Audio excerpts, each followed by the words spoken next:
that we will unleash the truth that we have learned today, that we are all sinners, but we have been redeemed by the blood of Jesus. That by faith in Him, we are saved. And by faith, the people around us, kapag i-share po natin ang katotohanan, they will also be saved. Amen po. Pwede po ba natin palakpakan ng Lord?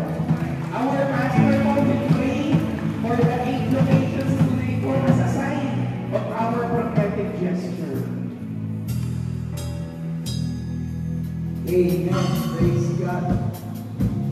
So, kayo po na mga umating ngayong hapon, kasama po kayo sa mga nire-represent na lugar na ito. I believe in my heart as we declare these prayers for this different location, kasama po kayo sa mapagpapala. Hallelujah. Praise the name of the living God.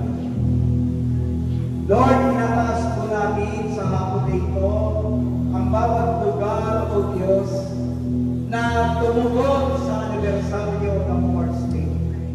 Salamat, Panginoon, sa mga attendees na nanggagaling sa iba't ibang lugar na ito at naniniwala po kami, O Diyos, na bawat lugar na pinanggalingan nila matataliman ang salita ng Diyos.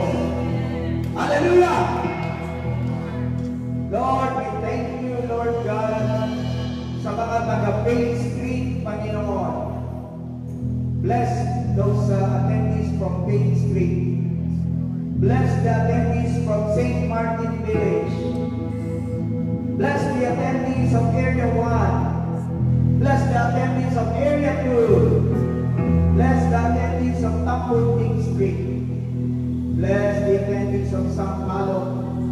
Bless the attendees of Sukat Highway in Estrada, Panginoon. And bless the attendees of Masville in the mighty name of the Lord Jesus Christ. Lord, dinideklara po, Panginoon, ngayong hapon, ang mayamang habag at biyaya niyo sa bawat lugar na ito. Dinideklara namin, Panginoon, na ang bawat lugar na yan ay magiging lighthouse.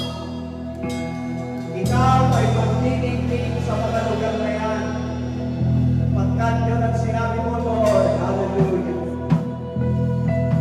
Let your light shine among men, that they may see the glory of the God the Father. Hallelujah.